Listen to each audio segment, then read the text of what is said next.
सब्ज कबीला बड़े बड़े पहाड़ों के दरमियान आबाद था। हर तरफ खूबसूरत मनाजिर दिखाई देते थे। उस कबीले में एक लड़की रहती थी जिसका नाम सोफिया था। सोफिया की उम्र 18 साल के लगभग थी। उसका दुनिया में कोई नहीं था। माँ बाप इंतकाल कर गए थे। वो मिट्टी के खिलौने बेचकर जिंदगी की गाड़ी को चला रही थी। सुबह सवेरे उठकर वो खिलौने एक टोकरी में डालकर निकल खड़ी होती। दोपहर से पहले आमतौर पर उसके सब खिलौने बिक जाते। वो घर आती और मिट्टी से दोबारा खिलौने बनाने में मसरूफ हो जाती। सोफिया एक नेक और अच्छी लड़की थी।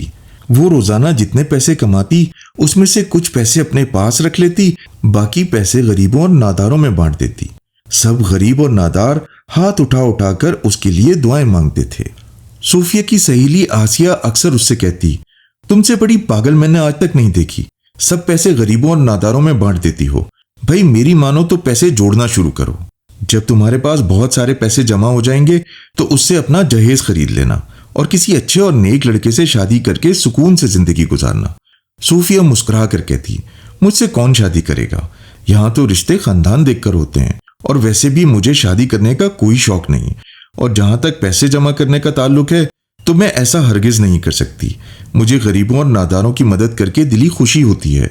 आसिया कहती, आज तो तुम पुरसुकून हो, लेकिन कल को अगर तुम्हें कुछ हो गया तो तुम्हें पूछने वाला कोई ना होगा। सोफिया हंस पड़ती और कहती, जो होगा देखा जाएगा, किस्मत का लिखा कौन टाल सकता है। एक मर्तबा सोफिया बीमार पड़ गई। उसके पास दवा के लिए पैसे नहीं थे। बीमारी ऐसी थी कि उसके लिए पैसों की जरूरत थी।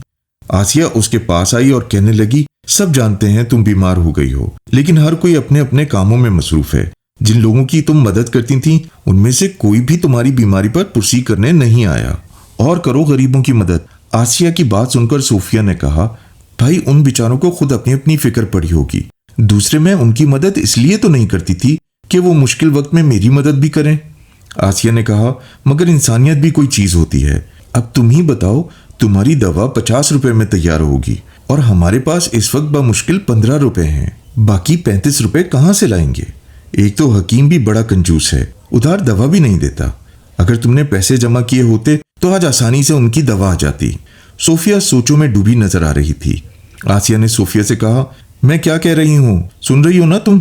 सोफिया ने कहा, भाई किस्मत का लिखा। आसिया ने बात काट कर कहा, तुम हर वक्त किस्मत का रोना ही रोती हो। किस्मत में इंसान की मेहनत का अमल दखल भी होता है। मेहनत किस्मत का दायां बाजू है। अगर अब तुमने मेरी बात पर अमल ना किया तो फिर मुझसे बुरा कोई ना होगा। फिलहाल तो मैं हकीम साहब के पास जा रही हूँ। जितने पैसे हैं फिलहाल उनसे ही दवा ले आती हूँ। मुझे पूरा यकीन है कि वही दवा बीमारी का खात्मा कर देगी।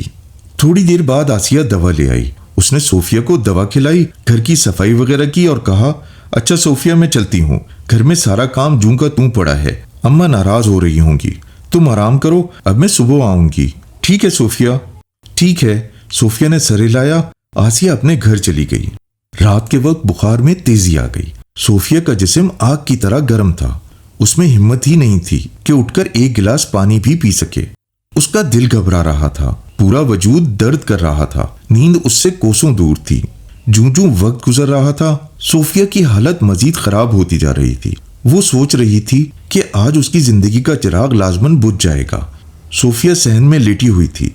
उसकी नजरें आसमान पर जमी हुई थीं। अचानक वो बुरी तरह चौंक पड़ी। उसकी आंखें हैरत और खौफ से फैल गई थीं। उसने एक परी को देखा जो उड़ते हुए उसकी तरफ आ रही थी। सोफिया का दिल तेजी से धड़कने लगा। अचानक उसके जहन में एक ख्याल आया कि हो सकता है ये मौत का फरिश्ता हो। परी उसके करीब आकर उतर गई। उसके चेहरे पर फैली हुई मुस्कुराहट देखकर सोफिया को कुछ हौसला हुआ। परी ने कहा, ए नेक लड़की, मैं तुम्हारी मदद करने आई हूँ।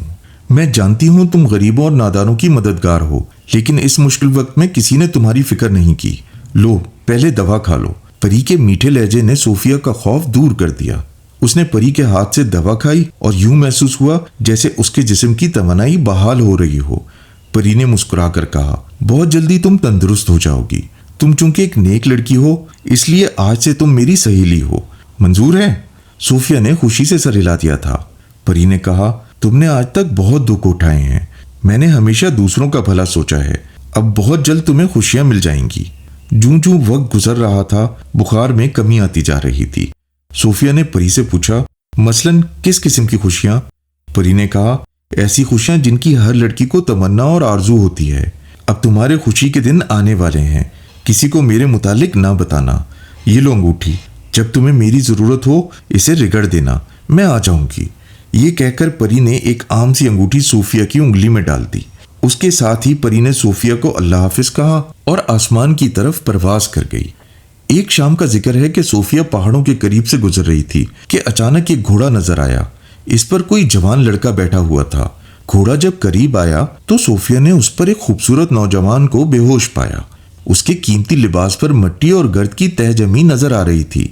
صوفیہ اس نوجوان کو گھر لے آئی اور چارپائی پر لٹا دیا۔ نوجوان کا چہرہ مرجھایا ہوا تھا، یوں معلوم ہوتا تھا جیسے وہ کئی دنوں کا بھوکا ہو۔ صوفیہ نے کھانا گرم کیا اور اس نوجوان کو کھلایا۔ کھانا کھا کر وہ سو گیا۔ اسے بخار بھی چڑھا ہوا تھا۔ صوفیہ نے دوا لا کر اسے کھلائی اور اس کی تیمارداری کرنے لگی۔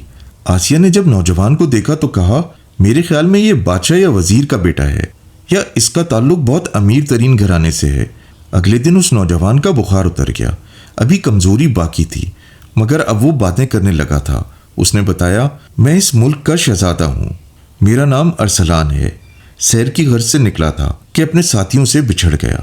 اس طرح بھٹکتے بھٹکتے ادھر آ نکلا۔ بھوک اور پیاس سے میں بے ہوش ہو گیا تھا۔ اگر تم نہ ہوتی تو میرا تو اس دنیا سے دانا پانی اٹھ گیا تھا۔ تم نے مجھے نئی زندگی دی ہے، کچھ اپنے متعلق بتاؤ۔ صوفیہ نے کہا، میں نے کسی کو کیا زندگی دینی ہے؟ ابھی آپ کے مقدر میں زندگی کی خوشیاں باقی ہیں، اس لیے آپ بچ گئے، اور جہاں تک میرے بارے میں جاننے کا تعلق ہے تو آپ رہنے ہی دیں۔ میرے بارے میں جان کر آپ کیا کریں گے؟ خواہ مخواہ پریشان اور دکھی ہوں گے۔ شہزادے نے کہا، میں تمہارے بارے میں ضرور جاننا چاہوں گا، بتاؤ۔ صوفیہ نے جب اپنی زندگی کی کہانی شہزادے ارسلان کو سنائی تو اس نے کہا، تم بے شک ایک عظیم لڑکی ہو، اتنے دکھ اٹھائے اور ہر وقت غریبوں اور ناداروں کی مدد کی، لیکن آج کے بعد تمہیں کوئی تکلیف اور دکھ نہیں ہوگی۔ صوفیہ نے کہا، کیوں؟ آج کے بعد انسان سے فرشتہ بن جاؤں گی؟ مجھے دکھ نہیں ہوگا، میں نے کبھی کسی سے شکوہ گلہ نہیں کیا۔ دکھ سکھ تو زندگی کے راستے میں آتے ہی رہتے ہیں۔ شہزادے نے کہا، لیکن میں نے جو فیصلہ کیا ہے اسے سن کر تم دنگ رہ جاؤ گی، لیکن ہاں انکار مت کرنا ورنہ۔ صوفیہ نے کہا، ہم غریبوں کے منہ سے انکار کیسے نکلتا ہے؟ کہیں آپ نے کون سا فیصلہ کیا ہے؟ شہزادے نے کہا، میں نے تم سے شادی کا فیصلہ کر لیا ہے۔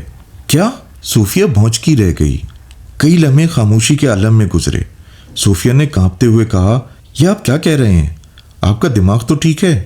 شہزادے نے مسکرا کر کہا، میرا دماغ بالکل ٹھیک ہے اور میں نے سوچ سمجھ کر فیصلہ کیا ہے۔ مجھے ایک ایسی بیوی چاہیے تھی جو کہ نیک، خوبصورت، غریبوں کی ہمدرد اور عقل مند ہو، اور مجھے یہ سب خوبیاں تم میں نظر آئی ہیں، اس لیے اگر میں شادی کروں گا تو تم سے، ورنہ۔ صوفیہ کی آنکھوں میں خوشی سے آنسو آ گئے تھے۔ اس نے مسکرا کر پوچھا، ورنہ؟ شہزادے نے مسمسی صورت بنا کر کہا، ورنہ میں ڈھول گلے میں ڈال کر زور زور سے بجاؤں گا اور لوگوں کے سامنے فریاد کروں گا۔ شہزادے کی بات سن کر صوفیہ ہنس پڑی۔ چند دن بعد شہزادے ارسلان اور صوفیہ کی بڑی دھوم دھام سے شادی ہو گئی۔ اس شادی میں پری بھی شریک ہوئی اور اس نے صوفیہ کو بہت سے تحفے دیے اور دونوں ہنسی خوشی زندگی بسر کرنے لگے۔